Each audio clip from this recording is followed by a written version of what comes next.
You know, I want to check out other people's lists, other YouTubers and other people in the music, metalcore scene, deathcore scene, whatever, that I just respect. My lists are out and I just want to see how much my lists are different than other YouTubers just for fun and give you guys a little bit more context on how I feel about certain albums that didn't make it to my top 10. So let's move on to the homie, Bogdan, aka Hardcore.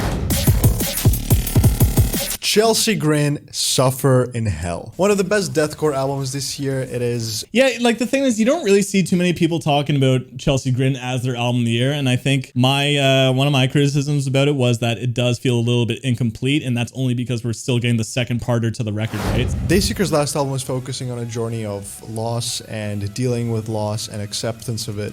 And it's a beautiful album with a beautiful storytelling that is amazing instrumentals, incredible vocals.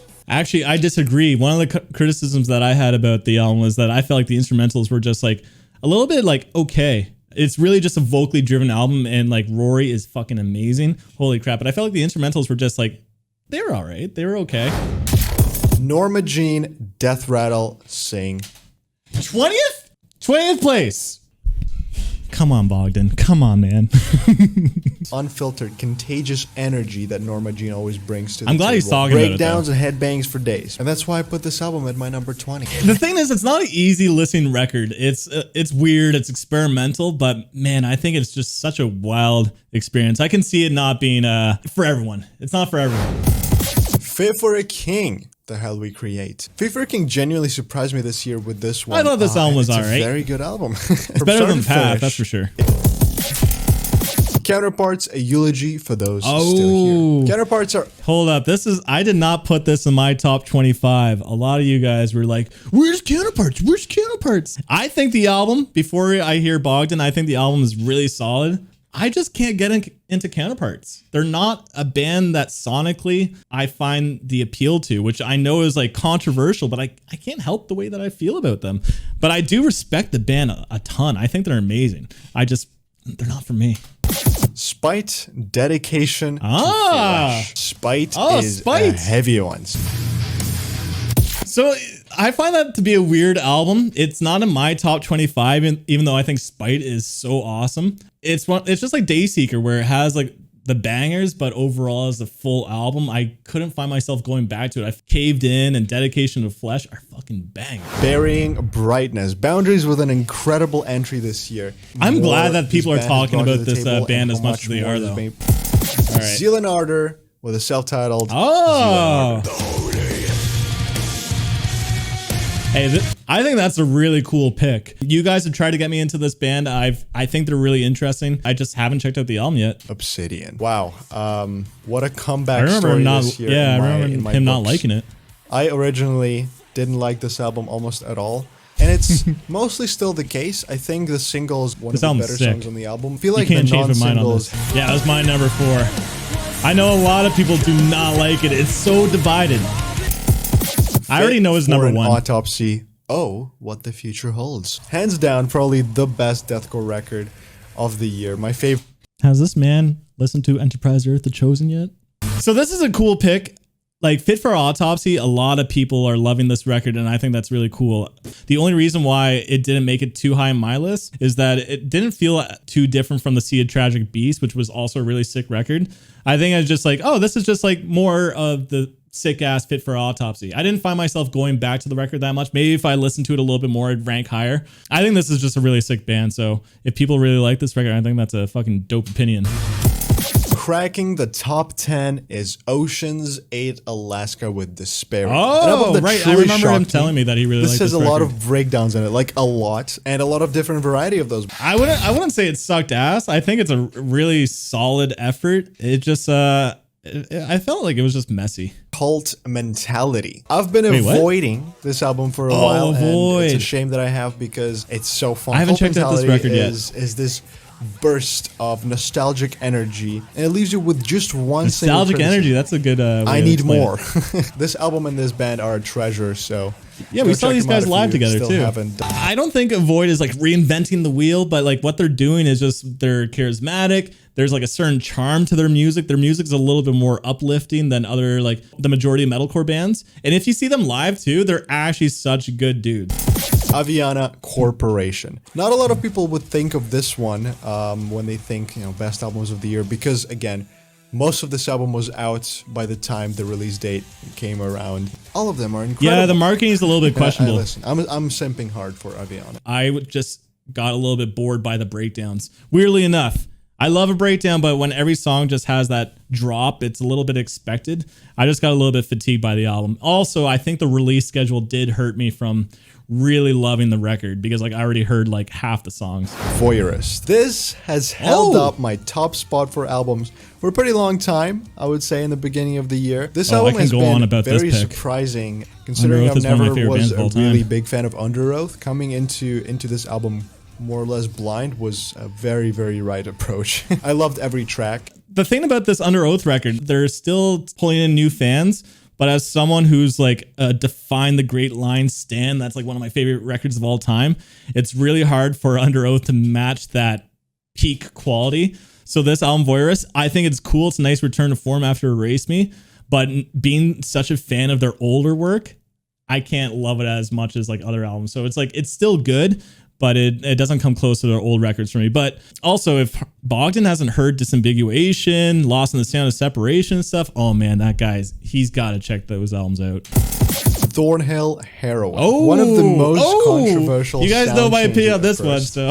I did not know I needed this Thornhill. It's incredible, especially once you hear these songs live. It just completely changes the perspective. Hashtag horny for Thorny. And yeah, Thornhill Heroin at my number 6 spot. That's hilarious. Like I said, if you do like it, that's awesome. That's awesome. Just agree to disagree. Bad Omens, The Death of Peace of Mind. Correct? All right.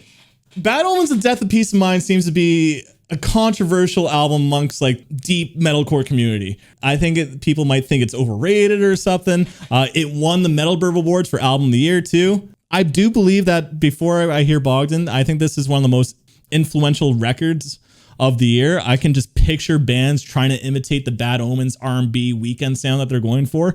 I don't think they're going to do it as good because I think Noah is a absolutely incredible vocalist. The album just didn't rank higher for me, only because half the album is just pretty good, but then the other half is full of amazing bangers. The Health song, yeah, the Health song, and people don't even realize it sounds like Health. They compare it to 9 Inch Nails. I'm no, that's a Health track. That's another reason why I think Bad Omens is cool. Their influences are a little bit more niche. I think just calling it weekend core is simplifying it, but they have some interesting influences. You can tell by going to their show and the songs that they play beforehand. The growth of Bad Omens is something so impressive and extremely deserved. We need more bands getting onto Billboard charts and Wind things Waker, Love Language. Wind Waker has dropped one of the coolest and most fun experiences this year with Love Language, and it has a lot of variety too. So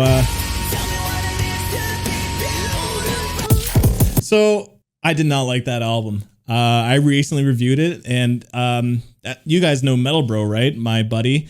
He kept telling me, you gotta check out Wind Waker Love Language. It's not like typical metalcore. I'm okay, I'll check it out.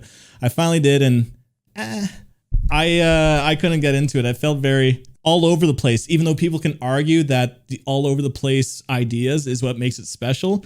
I just felt I couldn't connect to any of the melodies because it would just switch from so many different styles, and it was so overproduced and electronic-y. I guess I kind of gravitate towards things sounding a little bit more raw and unpolished.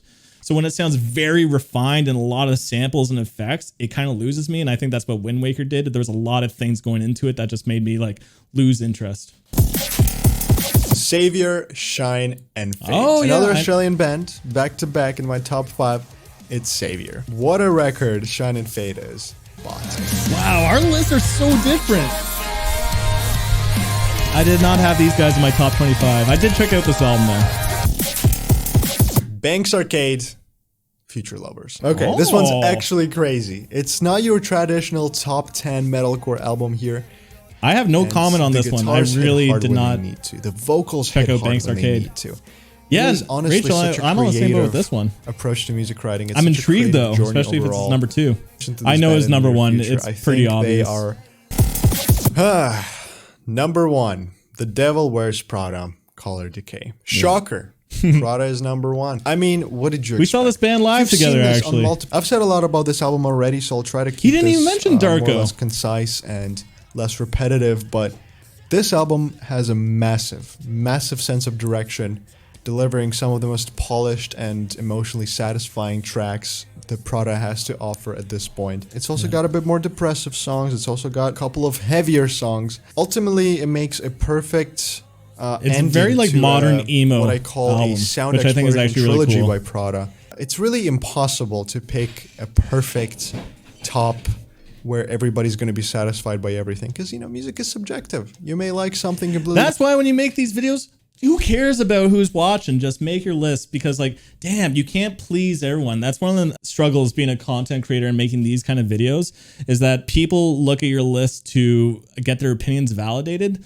But I like it when people are just super genuine and they're not pandering to their audience and just saying based opinions.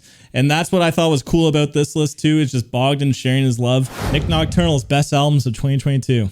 20 best metal albums of 2022. Whew. Number 20, we have Slipknot, The End So Far. It's a Slipknot record. It does the thing. Whoa, he's starting off with a hot take. A lot of people do not like this Slipknot record. I liked it. It's in Halo Flames Effect. Ooh. Without In Flames, but with more members of In Flames. So what I like about Nick's list is that he does like listen to other bands and like this, the Halo Effect. He enjoys prog. I think a lot of it is because of his guitar background.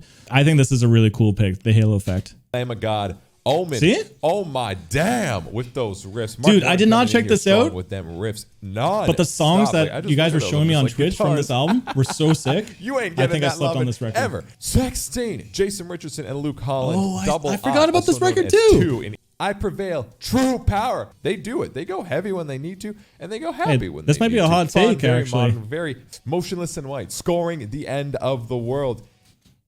I cannot get into this band. Although, like, I have a fun time reacting to them, I have a hard time going back to their songs. And Tala, the Generation of Dane. I mean, I gotta check out this record still. I'm behind on this one. Moses Leaders Parade. Hell yeah! Yeah. Hell yeah! Okay.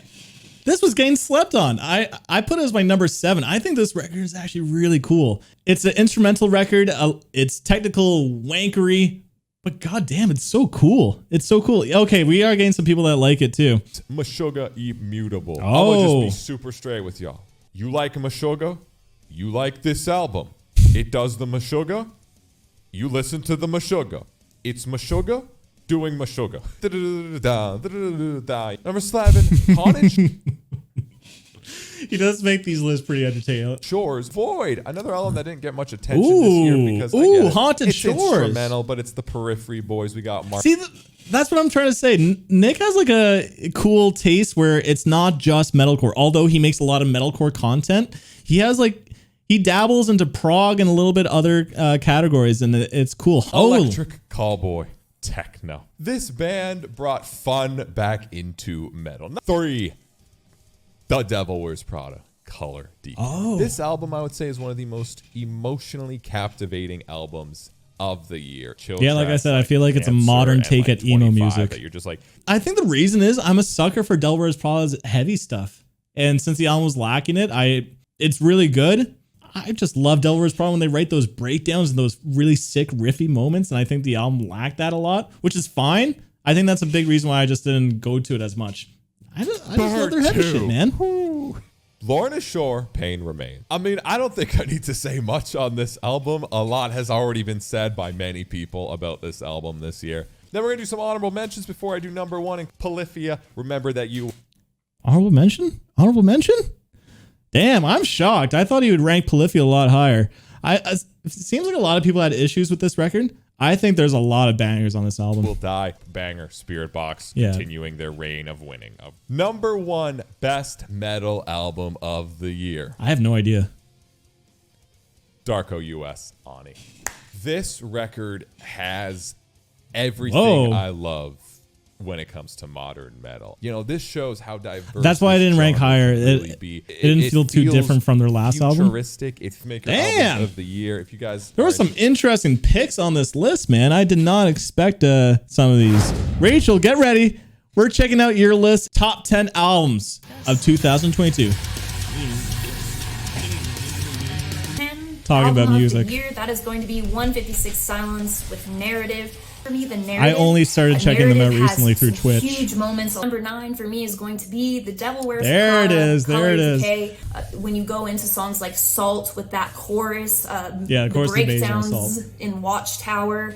Saw that live. It was insane. So yeah, I totally agree with you. Where like music, like the older you get, and some of the bands that you grow up with, and they kind of change their style, you kind of adjust to their style because it fits where you are in life. That's where I mentioned Alexis on Fire being my number 5.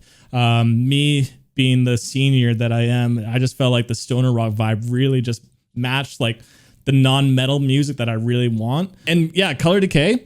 I also think that I love the fact that everyone is talking about this band, considering Devil Wears Prada was kind of losing traction with the act. And for them to just be like on everyone's radar in the scene, I think is so cool for a band that's been around so long and to still stay relevant. I'm so pumped for their success. For me is The Comfort, Experience Everything. Who? See, Rachel, you're talking about all these albums that you haven't checked out. The thing is, you're checking out all the albums that everyone else is not checking out. Favorite album art from this year. I will put the album art on the screen here so you can see it. It's very beautiful. I love the sound of this album. This is one. Lies, Rachel, lies. Where's this album art? The stuff that I have. I would say it's kind of in the same vein as 2 other records on my top 10. But it's got this sound. So my number 7 is Static Dress, Rouge Carpet. Hell yeah! Hell yeah! There we go. There we go. Dude, this album is so good. It kind of gives me strong Loathe vibes. My number 6, Grayscale Season. Dank. This Here you go, is Dank. a record, again, that wasn't on my radar at the end of last year, really. I didn't listen to Grayscale Season at all. I found number 4.